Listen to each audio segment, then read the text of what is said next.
Welcome back to New Day. Michael Brown Jr. being laid to rest today, 16 days after he was shot by police officer Darren Wilson. Brown's father has asked for a day of silence, a day of peace as he buries his son. Now a growing amount of support for Officer Wilson. An online fundraiser for Wilson has so far raised over $300,000 in donations, surpassing donations even made for Michael Brown. So much to discuss with Paul Callan, CNN legal analyst, and Mo Ivory, attorney and radio host. Mo, I'm going to start with you because I know you were there in Ferguson today. Why did you feel it was important to be there? Well, you know, this story, obviously, for so many Americans and for myself has been just heart-wrenching. And I've been reporting on it both on radio and joining you guys. And I just felt like I wanted to come here. I wanted to see the community. I wanted to pay my respects to the family. And I just wanted to pray for Michael Brown and his family and for peace moving forward. So I thought it was important to come. I'm glad you're there, and I'm glad that you're going to share with your radio crowd and as well as the audience here your experience there. Paul, sitting here with me in studio, we've been watching, and I mentioned it during the intro, that the support for Officer Brown is gaining some serious momentum, the fundraising, and also the fact that there was a rally and people are being very vocal. Are you surprised by the amount of support he's getting? Actually, I've been surprised at the lack of support that he's been getting previous to this. You know, in big cities like New York, for instance, where we have a police force of over 35,000, there would be sort of an orchestrated campaign of support for him by the PBA union and by his attorney. But in the case of Darren Wilson, his attorney hasn't returned phone calls. There's been no orchestrated PR campaign. It's very, very unusual. Usually you see the officer being portrayed in a more sympathetic light. I'm talking about his personal life. Sure. And we haven't seen that so far in this case. And Mo, it's interesting because as the protests have gotten a little bit more subdued and more quiet, and the protesters are not staying out as late, we're seeing the support rising for Officer Wilson and getting more vocal. Are you concerned that that's going to spark a new round of angst there in the community?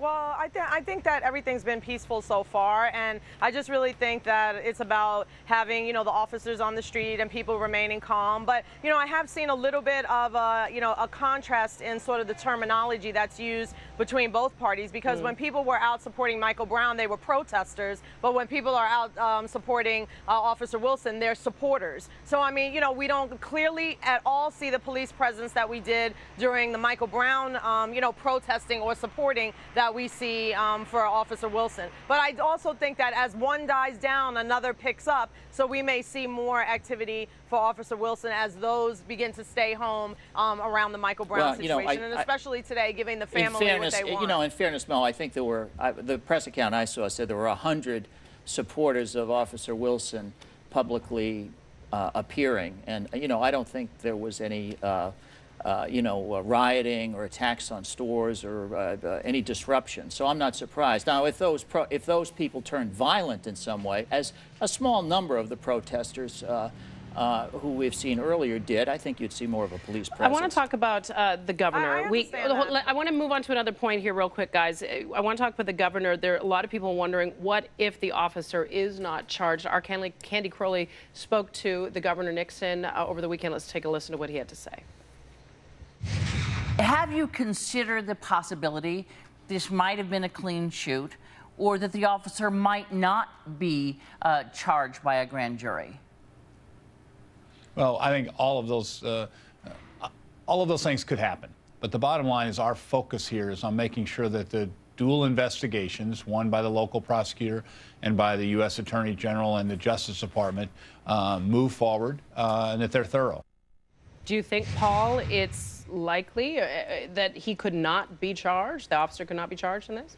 I think there's a substantial probability that that could happen, but of course we still don't know all of the evidence in the case. I mean, we've really kind of seen one side of the case. We haven't heard Wilson's detailed account, nor have we heard if there are other witnesses who might support that account. I can tell you that in most cases where lethal force is used by the police officer is not indicted. So it would not be a surprising situation if he were not. But of course we have the community concern, we have political issues here, and sometimes, you know what a prosecutor says?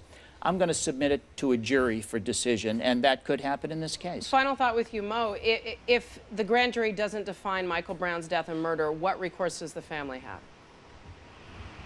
Well, obviously the family will be devastated if something like that happens, as will the community, and I can imagine the nation of people that have been supporting, and globally as well. But they of course have the federal lawsuit to go after. They can continue working with the Justice Department and hope that something will happen there. And then of course there are the civil lawsuits that will come for wrongful death against the police department, against Officer Wilson. So there is other recourse, but there is no recourse like having Officer Wilson arrested, which again can happen any day that they want it to happen, or the prosecutor deciding to indict himself and bring a charge, because again, he does not need the grand jury in order to bring a charge against Officer Wilson. Mo Ivory, I'm glad you're there in Ferguson. Thanks for joining us this morning. Paul Callan, always a pleasure. Thank you. Thank you.